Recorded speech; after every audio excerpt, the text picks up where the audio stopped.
avec Yes. C'est notre moment. Dites oui aux actualités dans votre journal TV.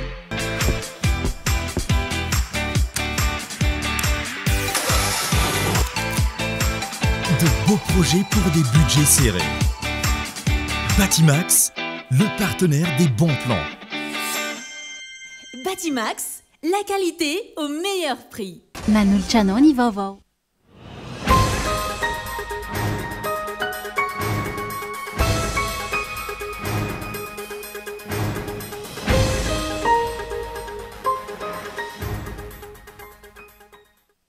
Samy manao izay mamety aminy mpitondra sy ireo mpiara-miasa aminy amin'izao fotoana izao mitandro ny filaminana ankilany manatanteraka anjamba an'ireo baiko ka dimy mampiaro ny vahoaka sy ny fananany azy ireo.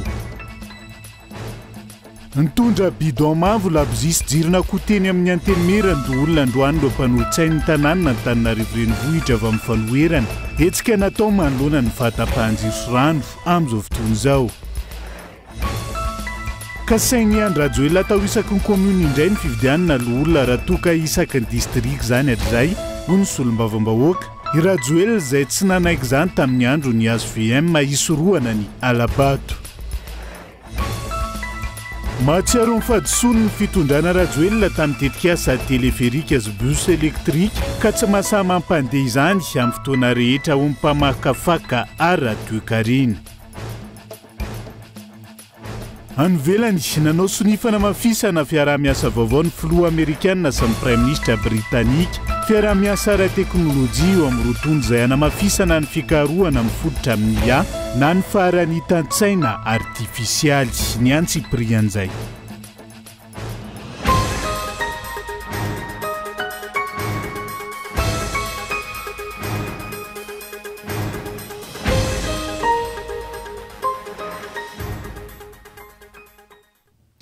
Alakamisy fahavalo-ambin'ny volana septambra taona 2022 taona ny fampalalam-baovao indray eto amin'ny fitalavitra kolo fatenina ny araba manasanao ihany koa anaraka ny antsiprian'izay toy ny mahazatra matoa andatsoratra avy hatrany no hanokafantsika ny fampalalam-baovao samy manao izay mety aminy amin'izao fotoana ny ampitondra sy ireo mpiara-miasa akaiky aminy tsy misy bedy tsy misy miteny ateraka voka-drano ny fahasamihafana ka ny hafa omena tombon-dainy ny sasany sakanana raha vao misy hetsika tiana tao.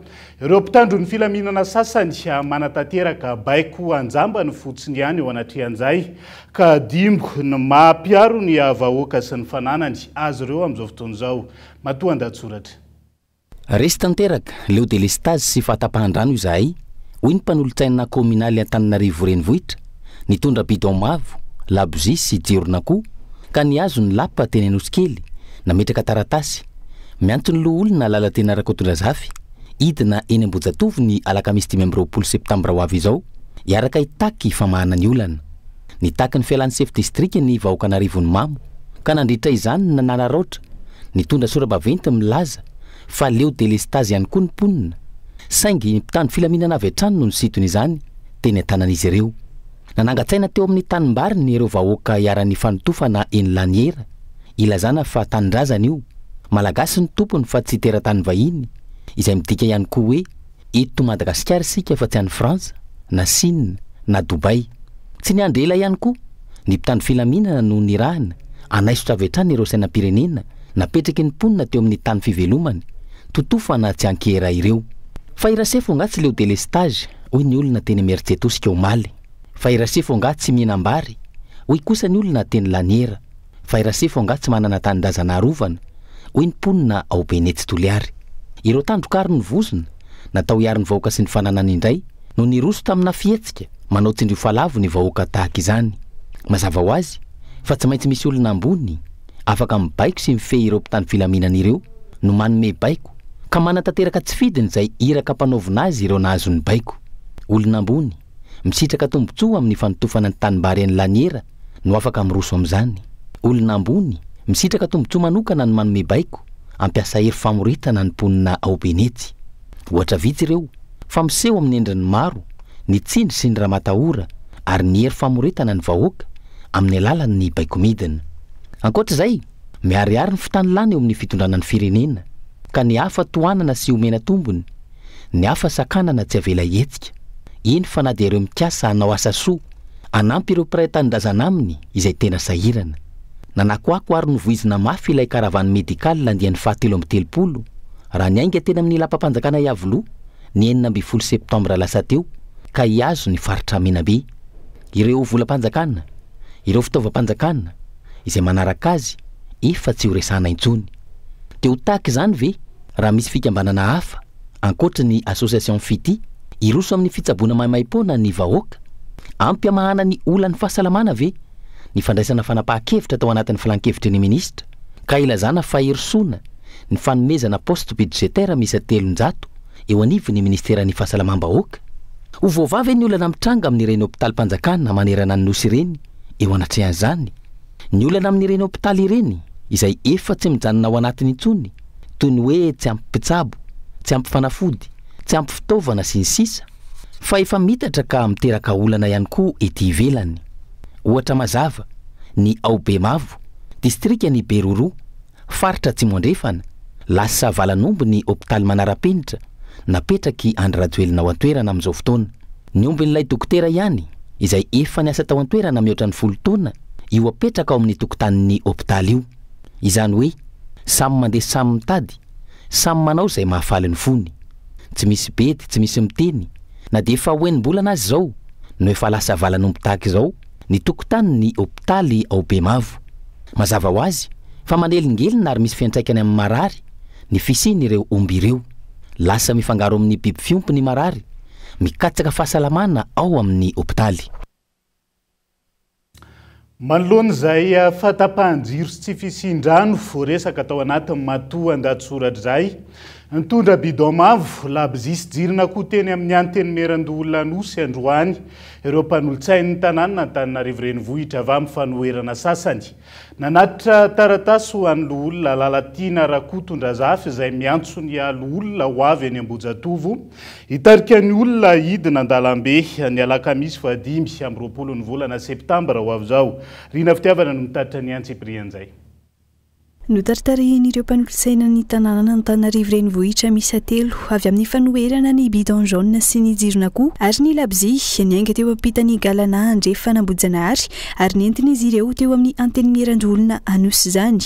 Na rehefa nitatatana nandritra ity fandehanan'izy ireo teny amin'ny sisin-dalana ity ny horonan-peo nidrakitra ny faneho-kevitry Lalatiana Rakotondrazafy niresaka momba ny délestage.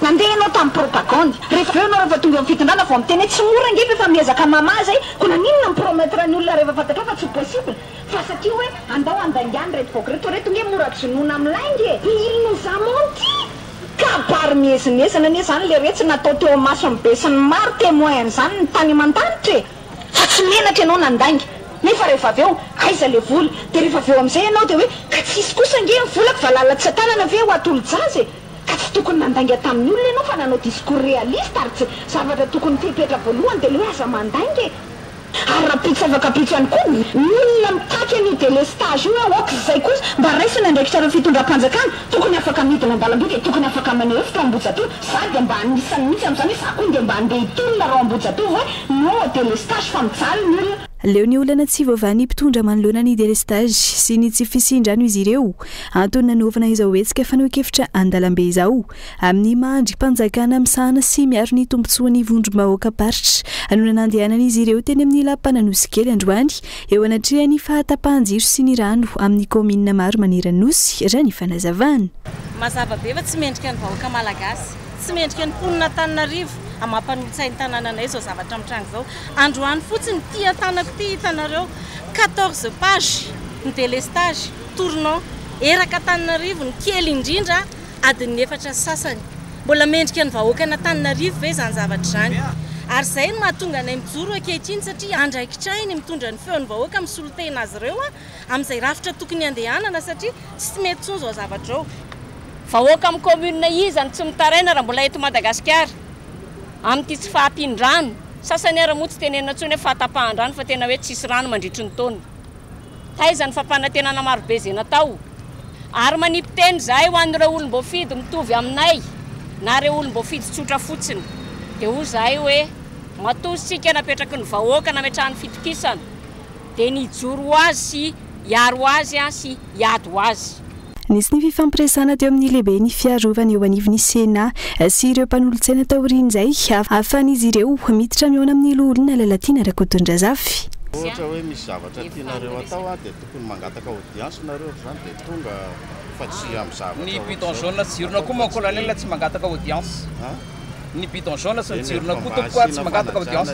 Ity ve mon colonel mangataka audience avy ety rehefa avoaka jirama officialy ao anatin'ny page officialy.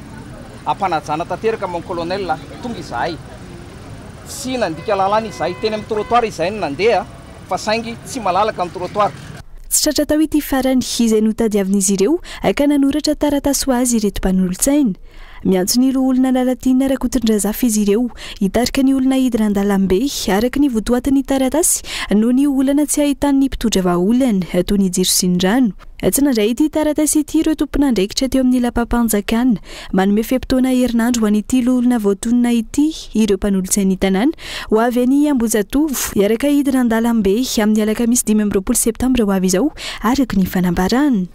Miandry andramatoa olona lalatiana Rakotondrazafy ny bidon jaune sy ny jirona koa rehetra zay mahatsapa fa tsy rarin-tsoa zao eny Ambozatovo sika no miandry azy angataka lalana zay anara-dalàna any amin'ny ben'ny tanàna Antananarivo zao dia zao zay dia hoany angataka lalana zay eny amin'ny préfet Antananarivo na mahazo lalana na tsy mahazo lalana zay tapa-kevitra ny bidon jaune sy ny jirona koa iandry sika andramatoa olona eo amin'ny rond-point Ambozatovo amin'ny herin'ny androany amin'ny 1:00 atoandro. Ho hitantsika eo ary ao anatin'ny herinandro hoe manahoana ny fivoarana. Raha tsy misy ny fivoarana ao anatin'ny herinandro todika any amin'ny vahoaka zahay, tsy mivahoaka na Antananarivo irery mbola zakatsika ve zay le fanontaniana, mbola zakatsika ve le délestage sy le fahatapahan-drano. Efa tsy rary nintsony izy avy mitranga mianjady ny vahoaka hoy ny fanazavany manoloana ny fahoriam-bahoaka ankehitriny ka antony ijoroan'izy ireo hitaky ny zofeno amin'ny fisitrahan'ny mponina rano sy jiro. Ny fanjakana ankilany tsy manana vahaolana maharitra amin'ny olam-bahoaka fa saingy famonona afona fandrebirebena na famparantenana tsy misy tanteraka. Minitra vitsy taorian'ny alan'ireo mpanolontsaina teo amin'ny antenimiran-doholona tonga ny mpitandro filaminana. Andrasana arak'izany toeny ity hetsika fitakiana ity amin'ny herinandro avy izao nanome malalaka aneo hevitra an-dalambe ny mpitondra na hosakanana toy ny efa fanoan'izy ireo hatramin'izay. Amin'ny herin'ny androany zany ny fotoana ifanomezana ao anatin'izay hetsika izay araka ny fanadiadiana na rahantsika iny. Fakasain'ny Rajoelina atao isaky ny commune indray ny fividianana olona raha toka isaky ny district zany hatray. I Rajoelina ihany ankilany notsy nanaiky izany tamin'ny andro ny HVM isorohana ny resaka alabato ahiliky mpitondra araka izany izay manan-kevitra ka izay manambola ihany no omena tombony raha ilay caution nampiakarina ambony no jereny Gaëtan Andriatsilava no mitaritra ny Antsiprian zay. Natao ho enimpolo tapitrisa resaky ny lisitra ny petrabolana ny caution ahafahana mirotsaka ho vidiana olon'i Madagasikara. Miendrika sakana ho an'ireo manan-kevitra, manana traikefa, manana fahaiza-manao, te hirotsaka ho vidiana ka handray anjara amin'ny fanatarana ny fiainam-pirenena ny fampiakarana io caution io ho an'ny fividianana olona. Ho an'ity fitondrana Rajoelina ity izay manambola ihany no tokony mitondra. Tsy mety ary fanaliana no andikanay ny fampiakarana avo efatreny an'ilay antobola na ilay caution justika ataon'ny fanjakana io. Tsy mety eo, fanaliana ny anarany eo. Efa natao zany tany amin'ny fividianana ben'ny tanàna tany rehefa nikakaiky ny olona hoe nampakarina avo firy eny le izy commune ray mandoha firy tapitrisa. Natao koa zany tamin'ny fividianana solombavam-bahoaka nampakarina efatreny ilay izy dia zao indray nampakarina efatreny ray mandeha ndraiky io ny antobola amin'ny fividianana olona ataoko ngamba fa tsy natao ampanankarena zany toerana zany fa natao any olona manana vina, manana azon-damosina tsara ary manana tanjona ary vonina ny aro ny rafitra eny fotony fa tsy sanatria vavaladiny lela hoe apakarinareo ambony be io dia nareo rery ny latsaka ao anatin'izay. Tsy mety, tena tsy mety. Ny mpitondra fanjakana araka izany no mampirisika sy manoana io fampidirana sy fanomezana tombon-dany izay mpanambola io ka manilika izay mahay mandresy lahatra ny mpividy. Raha ny hita nefa dia tsy mpanara-dalàna, mpanao afera, mpanao kolikoly, mpanapatra fahefana, tsy manana ilay etika takina amin'ny toerana misy azy ny akamaroan'izy ireny. Amin'izao fotoana aza ka saina atao isaky ny commune na ny fividianana olona fa tsy isaky ny distrika toy ny mahazatra. Iandry Rajoelina sy ireo mpombazy ihany nefa no tsinanaik'io fifidianana atao isaky ny komuna io tamin'ny andro ny SVM noho izany manamora ny firosorana amin'ny alabato. Antony nametrahana azy eo amin'ny distrika Rajaivina ny fanamorana ny fanarahamaso, ampiena ihany koa izay alabato izay. Izao indray averina ny anivon'ny komuna ny fifidianana loholona. Borofo entina milaza fa tsy manana eritreritra hampandroso ity firenena ity Iandry Rajoelina ary tsy mikatsaka afa-tsy ny fanamafisana sy fitazomana ny fahefana eo ampelantanany. Fitazonana fahefana amin'ny fomba rehetra ka izao efa tsikaritra sahady any amin'ny fifidianana loholona izay atreny ireo mpifidy vaventy izao. Tsikaritra sahady fa tsy anjary io fifidianana loholona ny volana Desambra ho avy izao io. Fanampin'izay, hoy teo indray izay ho fihetsiky ny seni izay miezaka manatsara endrika taoriny ireny fifidianana feno osoka sy alabato teto amin'ny firenena ireny tao anatin'izay efatra taona niasany izay. Anaiky io fikasan'ny mpitondra ka anatanterahana ny fifidianana loholona eo anivon'ny komuna io ve ny seni sa ijoro ka anapirofo fa mahaleo tena tokoa amin'ny fikarakarana sy ny fiatrehana ny fifidianana eto amintsika. Mbola hitohy hatrany ve ny fanaovan'ny seni ireo fikafika isan-karazany. Isan'ny vaovao misongadina ihany koa amin'ity ala ity. Njoro ara-panjakana ny fikambanana mpiaro ny zondro ny arambona tamin'ny raharaha Ambohimalaza. Maro ireo teboka ifatoany fikambanana ka isan'izany amin'ny fanarahana ny toy ny raharaha amoizana ain'olona mahery ny 30. Eo koa ny ady amin'ny tsiverena ny tranga toy ireny. Fikambanana izay mitazona ny tompopety sy ny fianakaviany hatramin'ny farany ho tompon'antoka feno tamin'ity raharaha ity. Gabain Loano mitatitra ny Antsipriana izay. Ny orona tao anaty alahelo Siratrampo ary vesatra ny FMZDNA na ny fikambanany mpiaro ny zon'ireo ny arambona teny Ambohimalaza izay tafatsangana ara-panjakana ny 20 septambra teo. Fikambanana ivondronan'ireo fianakaviana lasibatra tamin'iny raharaha tsingerin-taonamenty teny Ambohimalaza 3 volana lasa iny hanohana ara-tsaina hitaky ny fenitra ara-dalàna eo amin'ny lafiny ara-pahasalamana, hanao fanentanana sy fampandraisana andraikitra hisorohana ny loza tahaka ireny zava-nisy ireny ary hanao hetsika sosialy sy fanabeazana ho tombotsoa ny mpiaramonina eto amin'ny firenena ny tanjon'ny fikambanana. Isan'ireo andrasan'ny FMZDNA amin'izao ny fotoam-pitsarana momba ity raharaha ity. Vaovao farany aloha amin'ny ara-pitsarana mbola tsy naheno vaovao zahay eo amin'ny fitsarana. Izahay dia efa nametraka fitoriana tsirairay izahay rehetrarehetra reo ary mitovitovy moa fitoriana rehetrarehetra raha ny akapobeany ao satria izahay fitorianay dia avy eo amin'ny fienoasina sy ny reniny ireo ihany moa fototra ny sehon'le fety sy ny sehon'ny loza rehetrarehetra dia ireo aloha ny hatreo dia miandry an'izay fotoam-pitsarana zay tompoko. Zay ngamba fahatreto aloha zay dia mbola tsy naheno vaovao eo manahoana sy manahoana fandehany ny fitsarana hatreto. Izay fikambanana FMZDNA fotsiny dia miandry ny faindren'ny fitsarana ao anatin'izay mba ho fitsarana mahitsy zay le zoan'le zanakay zay le zo zay no andrasanay manahoana ny rarina sy ny zavatra tokony hoeninay zany eo anatin'ny fitsarana tompoko. Mametraka ny ahiahiny amin'ireo fianakaviana tompompety ny eo anivon'ny fikambanana FMZDNA androany raha nitafa tamin'ny mpanao gazety. Ireo fianakaviana akaiky any tompopety izay tsy niditra ao anaty ity fikambanana ity na ireo namoy zanaka izany na ireo mbola mananjanaka manaraka fitsabony. Ny avy fianoasana zao dia tsy miaraka aminay mihitsiny. Tena tsy misy na dia iray ary dia mahagaga manino. Tsy hoe navanay izy azavaina tsara eto ilay izy. Zay tsy nanavaka fa rehetra rehefa tratra ny victime iny na ny tompona anniversaire ary dia tsy solotelo. Dia nataonay moa ilay izy satria ity zavatra aina no vonjena amin'ity eo izy olona mbola marary eo dia tsy nanantony fa tsy hoe zahay tsy miteny anazy. Dia lasa ohatrany hoe zavatra maveo dia izay nanaovanay ity fikambanana ity mba hipoira ilay famarina hoe manino ireo no miataka aminay. Tahotra ve sa aiavy sa inona? Fa tokony raha tena izy miaraka aminay mihitsy zareo amin'izao ora sy fotoana izao natay satria hoe miaraka tamin'ny fahoriana. Miara-ninana, miara-maty, miara-velona dia tokony mba miaraka eto foana. Miaraka ny sitraka izay ny sitrahana. Araka izany mitazona ary tsy miala amin'ny tompopety ho tomponantoka tamin'ny famoizana ny NDB nireo zanany mpikambana eo anivony ity fikambanana miaro ny zon'ireo lasibatra tamin'ny raharaha teny Ambohimalaza ity. Voalaza fa marary ilay tovavy tompompety amin'izao kanefa tsy fantatra ny fahamarinany izany ho iatrany ny ireto fianakaviana ny arambonina ireto. Ny zavatra nilasanay tamin'ny fianoasina sy ny fianakaviana tsy nisy mihitsy fitenenana avanan'ny fianoasina fiarahana miara-ory aminay atreto.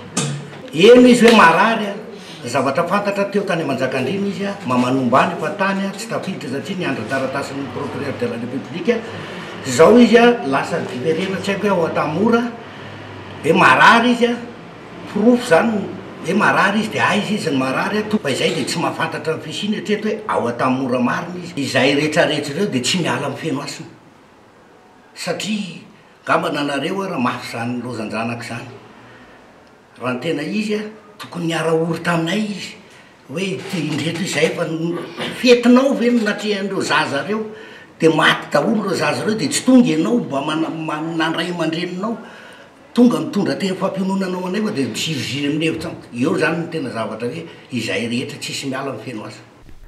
Tsy faly ny anenjika na anararoatra ny fahavoazan'ny fianakavian'ny tompompety ny fikambanana FMZDNA fa ny ivoahany marina momba ity raharaha ny aranahavo sy tokony hiaraha mizaka ity hoy ny fanazavana. Anisan'ny takina sy anaovan'izy ireo antsoavo ihany koa ny anaovana evasanina ho an'ireo tanora ambiny izay mbola eto an-tanindrazana ankehitriny. Raha ifirenany nienga omaly teny amin'ny serana mpiara-manidina IRES sampirenena Ivato ireo tanora miisa 4 mianadahy noresy ny fanoherana antanana Otsaboana any ivelany. Ahitana fahasimbana sahady amin'izao fotoana lapa manampisoa ao anatin'ny arovany Madagasikara izay nasipanamboarana niaraka tamin'ny lapa hatrany volana septambra 2022 amin'ny fanarenana vakoka goavana toreny izay misy fenitra tokony arahina manokana ampahatra ny fodrafitrasa ary ahafahana mitahiry ny endrika amin'ny mahavakoka azy tsy atao tandrametaka toy ny mahazatra raha ny fanadihadiana. Daniela Minorso.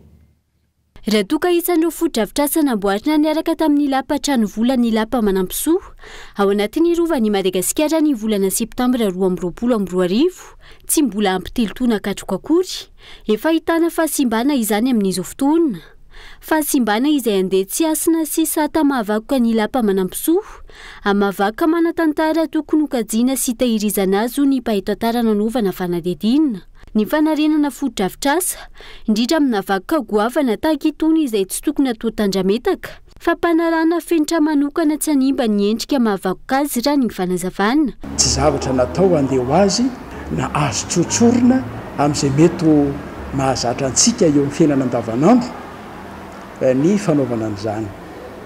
Fa misy fenitra na eo amin'ny akora ampiasaina na eo amin'ny fatrana na eo amin'ny fomba nyrafetana azy mba hitazomana ilay voalohany ny faharetany aloha fa eo indrindra koa ilay ananany n'ilay endrika mahavakoka azy.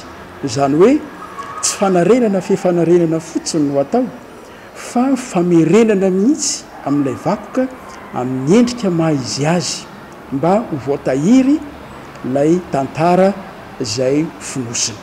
Hitantsika ihany no hoe ilay fotodrafitrasa samihafa hita eto amin'ny firenena ireny fotodrafitrasa vaovao izay sokajiana hoe manara-penitra araka ny fomba ilazana azy kanefa maso miara-mahita isika fa tsy vitsy amin'iren'ilay fotodrafitrasa vaovao reny no ahitana tsy fahalavorariana. Ao ny trano mitritra, ao ny loko miepaka, ao ny rafitra tailana sy ny sisa ka tsy dia fomban-javatra tokony ho hita loatra zany eo amina fanarenana vakoka lehibe eo amin'ny tantarany Madagasikara.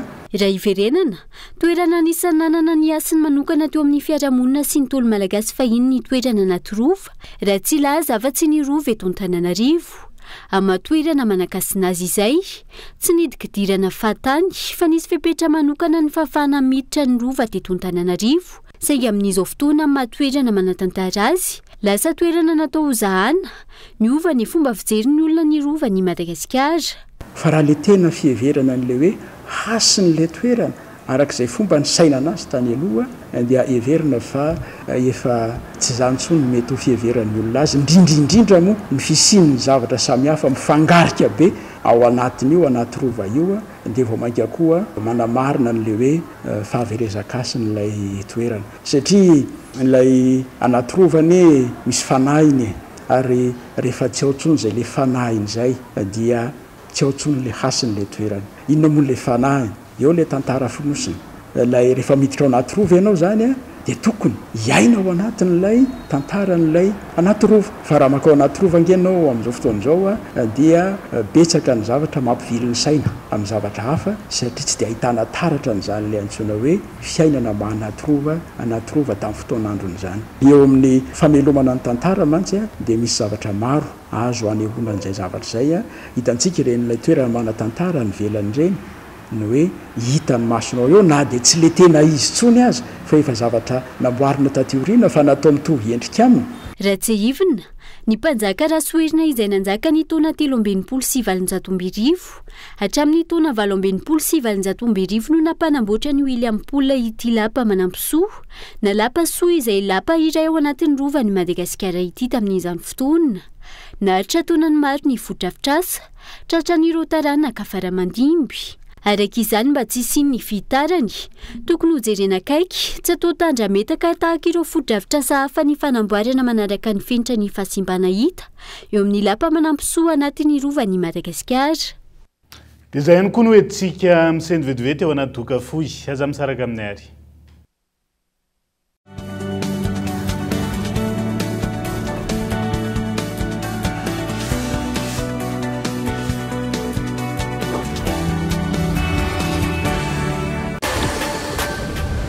Lubereo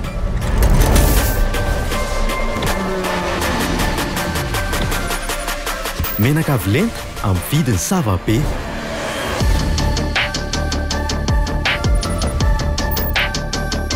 tanjaka performance ao daholo izany tena mitaiza moteur ty lupie mampihena dépense Premium Lube by Jovena, Lubéré la performance. Jovena, source d'énergie.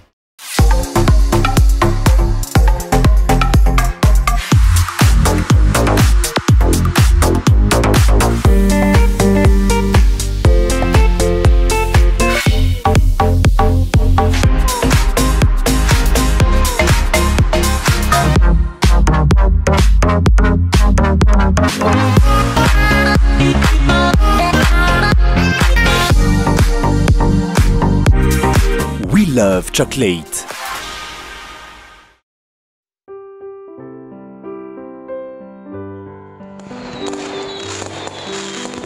Célébrons ensemble le 10e anniversaire de Cosmos. C'est du 17 septembre au 31 octobre, des lots extraordinaires à gagner. Premier lot, des vacances fabuleuses pour 2 personnes à Dubaï, tout frais payé. Deuxième lot, télé TCL de 85 pouces. Troisième lot, réfrigérateur Samsung. Quatrième lot, canapé inclinable Axel. Cinquième lot, motocross 5e. Sixième. Au 10e lot, bon d'achat de 1 million d'ariars chacun. Le super tombola 10 ans Cosmos, c'est du 17 septembre au 31 octobre. Et si c'était vous le grand gagnant?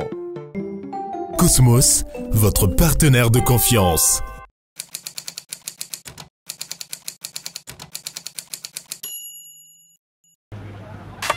Anao zao manana zava-pisotro tianao fa tsy ampozinao hoe iza le tena tianao indrindra.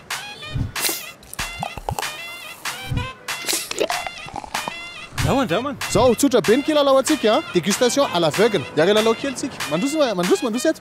Ampanandrana ny tena. Maka numéro 1 ianao sy numéro 2. Ao, maka 1 sy 2 koa ianao. Sotroy aloha le numéro 1, misotro indray ianao numéro 2. 1 aloha ary. Drama amin'izay le 2.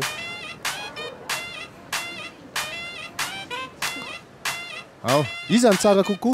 Le 1 sa le 2? Un tsara kokoa. Un tsara le 1. Le numéro 1 mamy tsara. Numéro 1 tsara kokoa ro le 1 tsara kokoa. Le 1 zany tena tsara. Le 1 mamy tiako kokoa. Numéro 2 ndraiky maloha tiako. Le 1 tsara kokoa. Ohatra mitovy ihany izy roa. Tena le 1. Numéro 1. 1 tsara kokoa. Le 1 tsara kokoa ka. Dawa. Isa, roa, telo.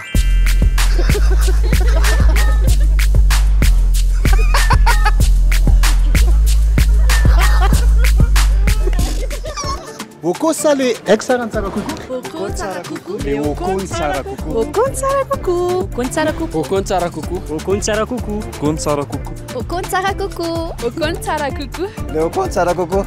Oko tsara kokoa. Oko tsara kokoa. Ntsiro tsy mandaingy. Oko tsara kokoa.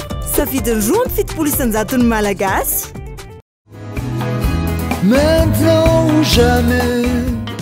Ny efatra aogositra hatramin'ny 10 oktobra isaky ny mividy entana miaraka amin'ny fanamorana fandoavam-bola Fanta Crédit mirindra eny amin'ny magasin Cosmos dia mandray anjara amin'ny fisarihana loka goavana no sarihana amin'izany. Loka voalohany télé TCL 85 pouces, loka faharoa moto 5 et 150 cc, loka fahatelo salon. Fanamorana ny fandoavam-bola Fanta Crédit mirindra ao amin'ny Cosmos irery ihany. Miaraka amin'ny mirindra tanteraka ny fikasanao.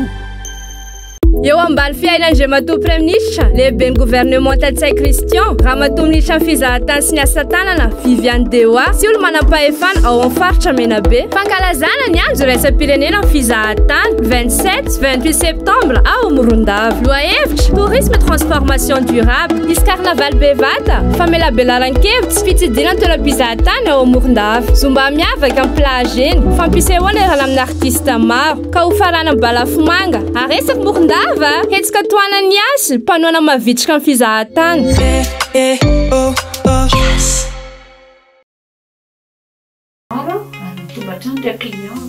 Sarobidy aminakà loatra la famille ke ny Fanta Crédit mirindra io za afaka magnamia zara ilendreo tantrano.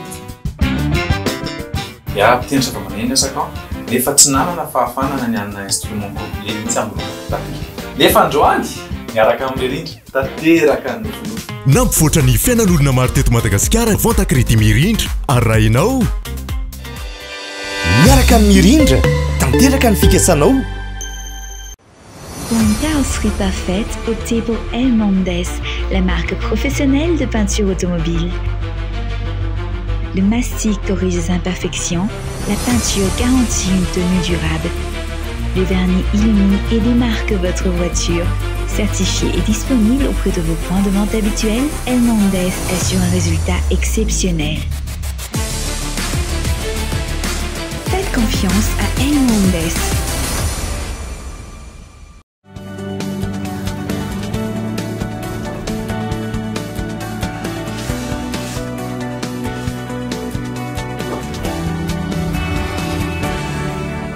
Anohizana ny tapany faharoa amin'ny fampalalam-bavao amin'ity alay ity, fitsangatsanganana sy fandanim-bolam-bahoaka ny vokatra azo amin'ny fivoaham-pitondra ny velany fa tsy misy fiantraikany amin'ny ady vilany malagasy amin'izao fotoan'izao ho ny mpandinika fiainam-pirenena nanaovana fanadihadiana.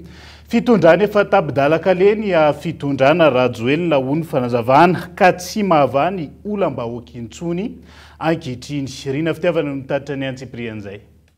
Nisongadina sy ny raradraraka tao anatin'ny filan-kevitry ny ministra Omaly ny fankatoavana ny fandehanan'ny mpitondra sy ny tompon'andraikitra ara-panjakana andeha ho any ivelany anatrika ny fionana an-tampony na fivoriam-be isan-karazany. Isan'ireny ny fandraisana anjaran'ny ministry ny raharaham-bahiny amin'ny fionana an-tampony momba ny komezany 8 oktobra ho avy izao izay ho tanterahana any Kenya. Eo koa ny fandraisana anjaran'ny Madagasikara amin'ny fivoriana isan-taona momba ny tahirim-bola iraisam-pirenena hatao any Washington ny 13 ka hatramin'ny 18 oktobra izao.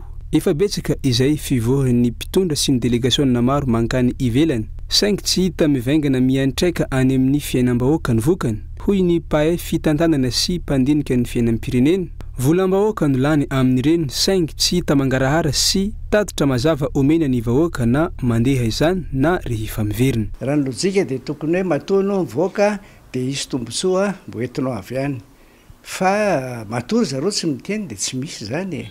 Ary fantarintsika tsara mihitsy anefa io délestage io anefa elany tokony efa ho vita io fa entin'le ampotafa ohatra diso toerana dia tsy nitohizina nataon'ny mpitondra teo aloha.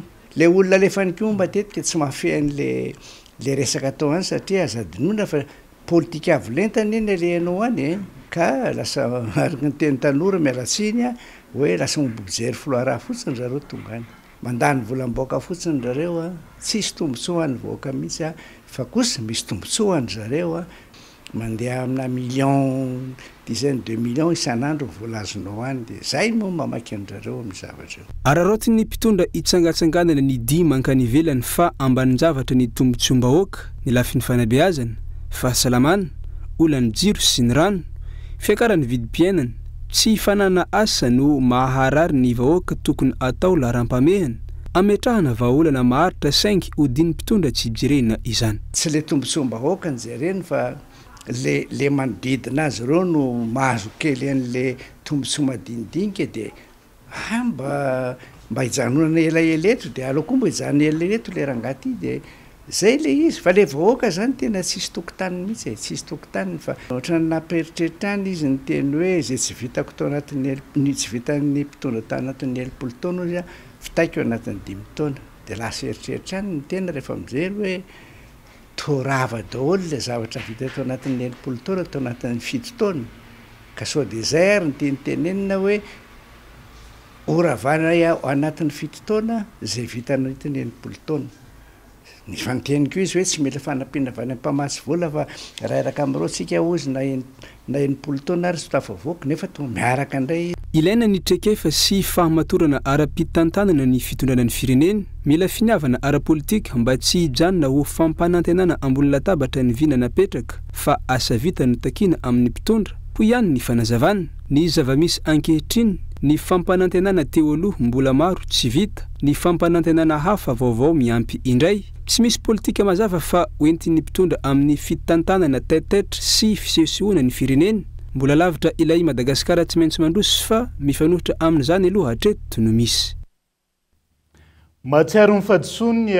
fitondrana rajoelina tamin'ny tetikasa teleferika sy ny bus électrique ka tsy mahasahy mampandeha izany amin'ny fotoana rehetra ho mpamakafaka kara-toekarena nanaovana fanadihadiana izao vao tsapa amin'ny fitondrana fa mila herinaratra ireo fitaovam-pitateran'ireo herinaratra izay olana eto amintsika ka io tsy mandeha amin'ny laonio fonina saina telo volana teo arininy nahatongavan'ireo bus électrique izay ny filoham-pirenena mihitsy no nandray azy tamin'ny fomba ofisialité ny vato natrehandreo filohana androm-panjakana sy olom-boafidy maro mbola tsy amperinasa ity fitateram-bahoaka ity olany herinaratra tena anisany tena hoe mampikaikaika ny eto Madagasikara iray manontolo isika nefa miazakazaka ny amin'ny fanatanterana tetikasa vao maika manampy an'izay fitsohana an'le herinaratra izay efa tsy ampy amin'izao fotoana izao miazakazaka tsika ny amin'ny hoe fampiasana izay angovo azo avaozina zay nefa azadimitsika azadinotsika fa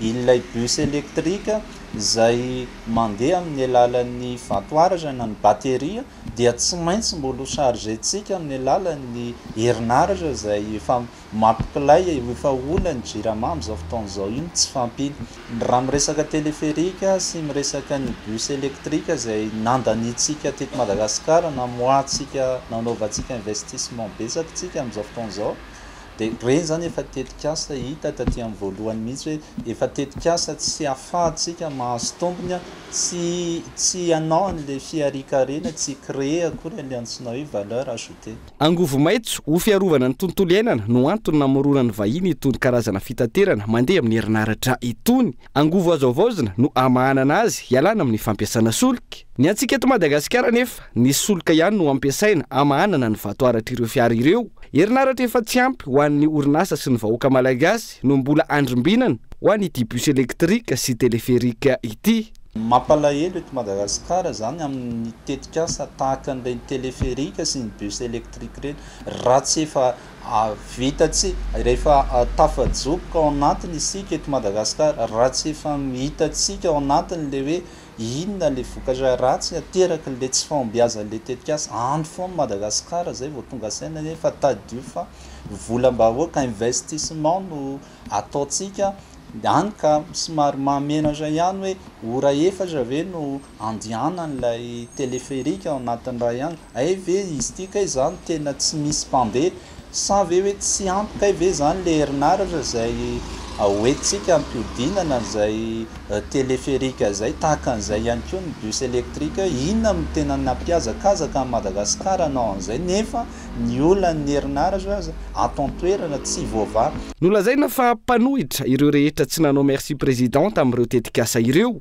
androany ny fitondrana rajoelina ihany no tsarain'ny fanapakeviny matsapa fa sarotra ny ampiodinana ireo bus elektrika ireo noho izany tsy aleo ny sarany ny vidiny ny sarany herinaratra takina ambony kokoa noho izay ho azo amin'ny sarandalana ary mbola baraingo azany hoe afeno ny vatoaratra 100 fiara ve amin'ity délestage lava reny ity sa ho lany eny andalana ka ho tara ny mpandeha ho afabaraka amin'ny Facebook asa miandry ny fahavitan'ny parka solaire izay tsy fantatra afaka firy taona ve arak'izany vao hiasa ity bus elektrika ity sa ho atao tahaka ilay teleférika efatrora isan'andro ihany no alefa noho ny fandaniana be eo amin'ny herinaratra sy ny solika efatrora nefa mbola zara fa misy mpandeha ihany koa dia mihitsika eo arak'izany ny volam-bahoaka trosam-bahoaka tokony nampiasaina tamin'ny zavatra hafa toy ny fampianarana fahasalamana fanamboaran-dalana sy ny sisa ireo tetikasa roa ireo izay ahatarafana ny hoe toy ny ahoana ny fahaiza-manao ny fitondrana rajoelina ity tetikasa teleférika sy bus elektrika ity izay tsy mifanalavitra amin'ny hoe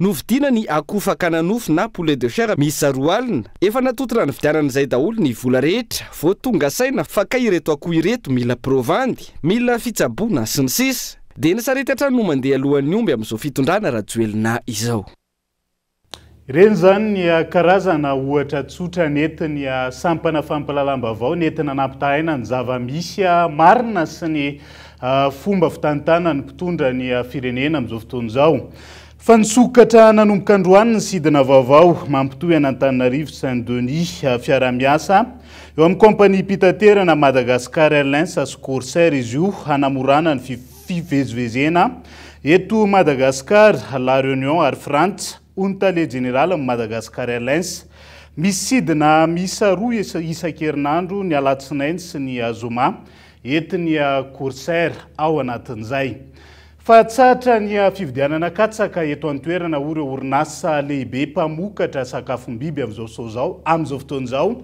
ary roso amin'ny fanafarana avy any ivelany izy ireo isan'ny antony goavana nandraisana ny fanapa-kevitra ny tsy fampiny vokatra katsaka jifaina eto an-toerana ankehitriny ka eto Andriatsilava ho fiantoana ny tsy akarany vidin'ny sakafom-biby sy ny vokatry ny fiompina ary koa fanohanana ireo asa hafa mifandraika amin'ny sehatry ny fiompina nanapa-kevitra ny ampiaty vonjy-maika ny fividianana katsaka eto an-toerana ireo orinasa lehibe mpamokatra sakafom-biby eto Madagasikara ka iroso amin'ny fanafarana katsaka avy any ivelany isan'ny antony nandraisana ny fanapa-kevitra ihany koa ho fisorohana ny fahatapahan'ny famatsiana sakafom-biby irovana ny sehatry ny fiompina amin'ny ankapobeny ary azon'ny vahoaka malagasy misitraka hatrany ny vokatra akoho sy ny atody ny zava-misy tsy ampy ny vokatra katsaka eto an-toerana raha toka manodidina ny 2 taonina isan-taona ny tsy fampiny katsaka vokarina eto amintsika tany aloha niakatra ho 5 alina sy 2 taonina io tsy fampina io ho an'ny taonina 13 ary ahina ho tafiakatra tany amin'ny 10 taonina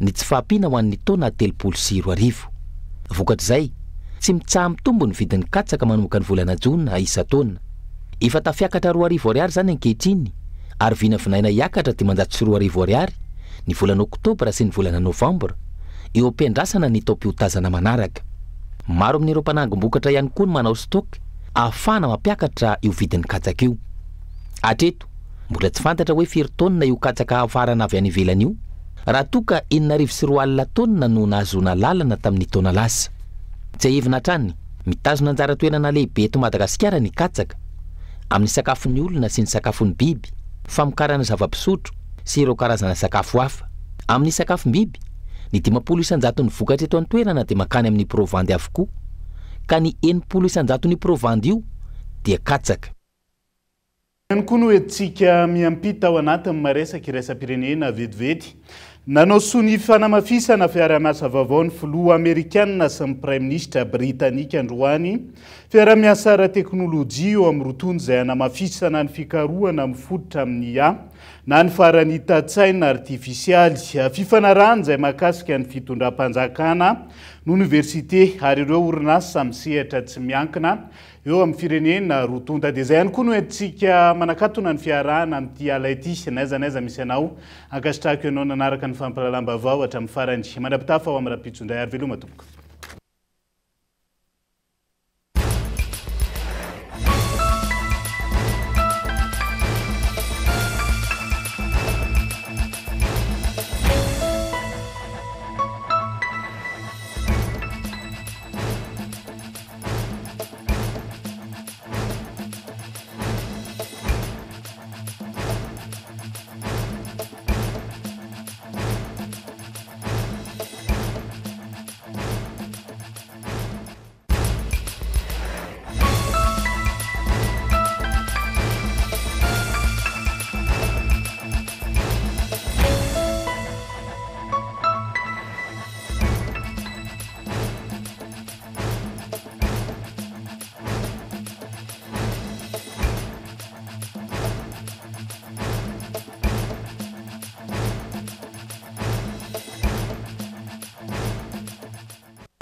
beaux projets pour des budgets serrés.